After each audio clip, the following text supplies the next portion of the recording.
And then Allah talks about the big one, and that's the one I really want to end this conversation with, even though there's more to go. But Allah makes such a big deal out of this subject that again, just like there were 3 ayat about Judgment Day, now there are وَالَّذِينَ هُمْ لِفُرُوجِهِمْ حَافِظُونَ إِلَّا عَلَىٰ أَزْوَاجِهِمْ أَوْ مَا مَلَكَتْ أَيْمَانُهُمْ فَإِنَّهُمْ غَيْرُ مَلُومِينَ فَمَنِ ابْتَغَى وَرَاءَ ذَلِكَ فَأُولَٰئِكَ هُمُ الْعَادُونَ. 3 ayat about the same subject again. The only other subject that got 3 ayat was what? In this list. What's the only other subject that got 3 ayat? Judgment Day.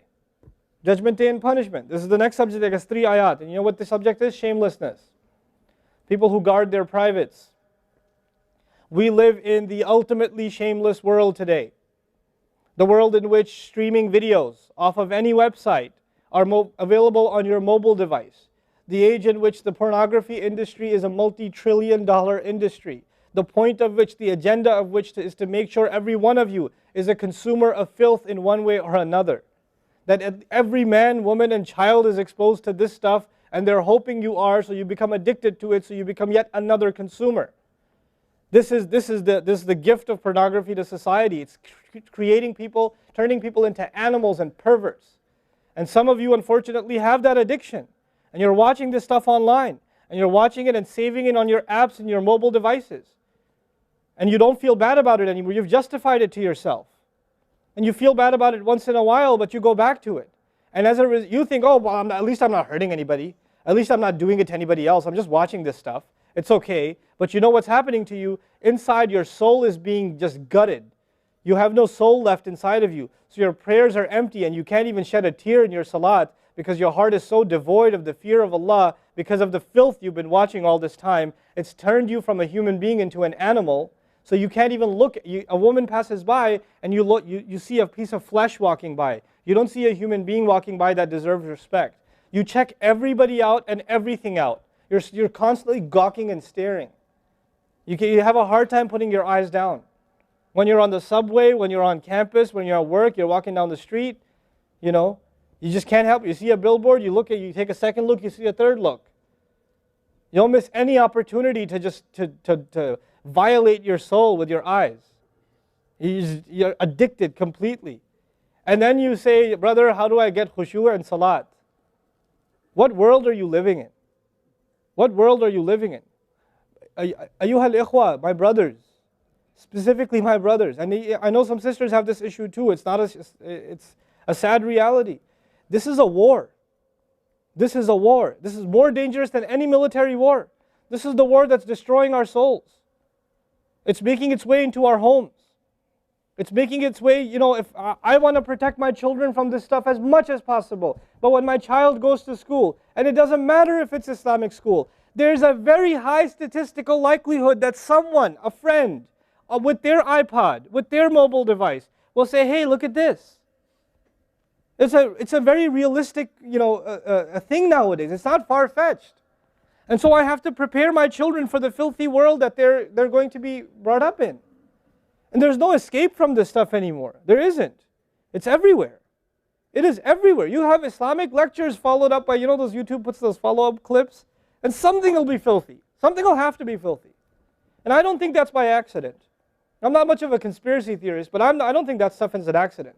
And what happens to you guys is you watch a video, you see something filthy, you click it, you click something else, and you end up watching disgusting things. That's what happens to you. وَالَّذِينَ هُمْ لِفُرُوجِهِمْ حَافِظُونَ. Especially when it comes to their privates, they guard them. They guard their shame. Brother, what's the solution? Should I get married? Like the guy who asked the other day, how can I get married right now? No, guys, the solution is not marriage. Because if you're a pervert, then you're going to be a pervert after marriage too. If you have no shame now, you will have no shame after marriage. Honestly. You think marriage is going to end your problems? No. Your problem isn't marriage. Your problem is spiritual in nature. Your problem is psychological in nature. You need help. You need to stop this. You need to stop hurting yourself like this. You will have nothing, there'll be nothing left inside you. I just had an email from a teenager who's addicted to pornography, an anonymous email, 14, 15-year-old teenager. Says, I want to kill myself. I can't stop. I've been watching it since I was 11. My parents don't know. I read this stuff and I cry because he's not one. There's millions of Muslim kids like this. Millions. Millions of them.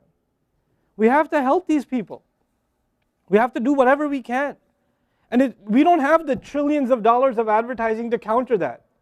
We don't. And it's not realistic for me to say Facebook, YouTube, Twitter, internet, it's all haram.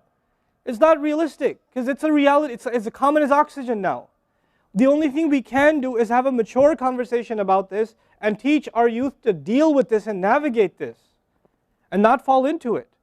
The elders that are here, stop watching Indian movies, man.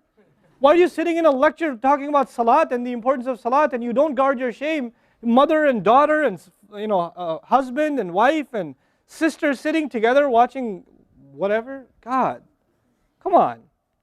Stop. وَالَّذِينَ هُمْ لِفُرُوجِهِمْ حَافِظُونَ. They guard their privates. But guarding your privates doesn't mean you don't commit zina. It means everything that leads to the temptation. Everything that leads to it. They watch it. They guard it.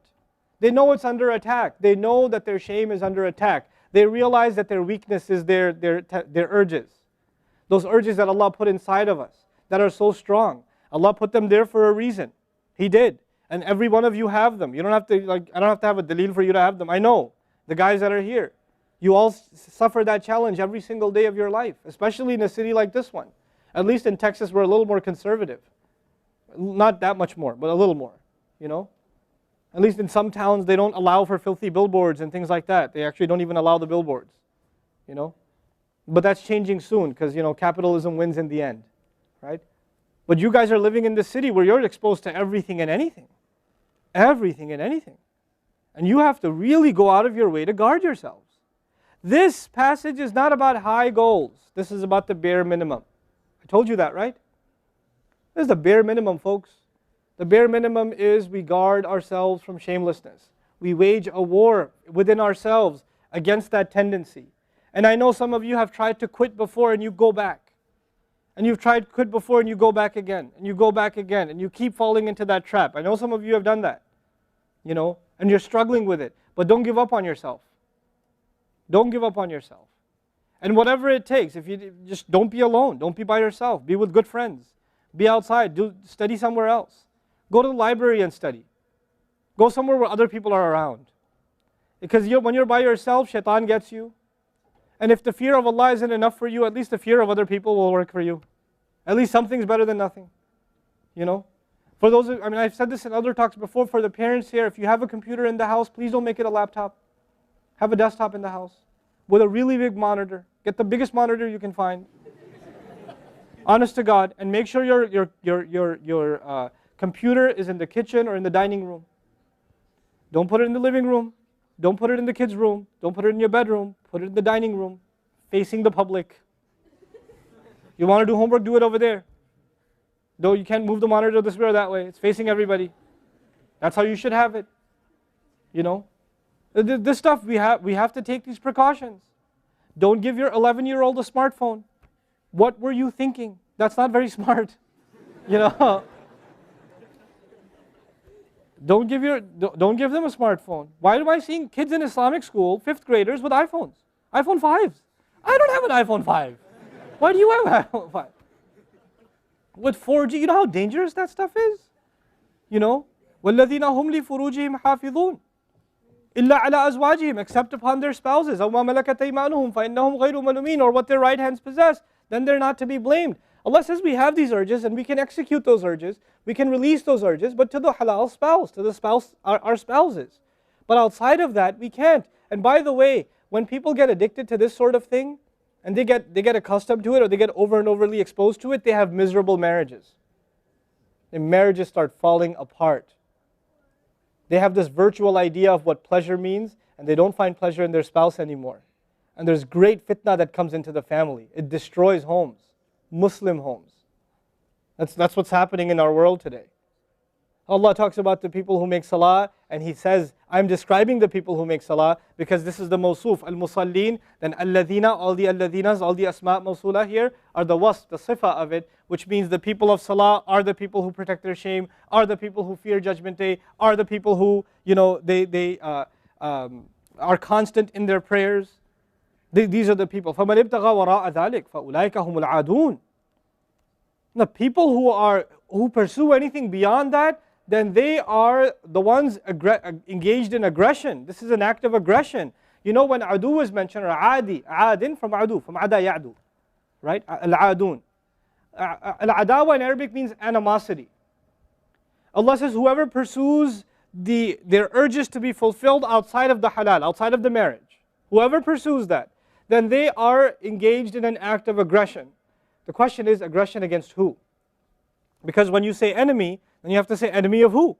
If they've become an enemy, who have you become an enemy to? Allah didn't mention a maf'ul bihi, no jar majroor, nothing related to it. You know what that means? They are an enemy to themselves, their family. They become an enemy even to Allah's teaching.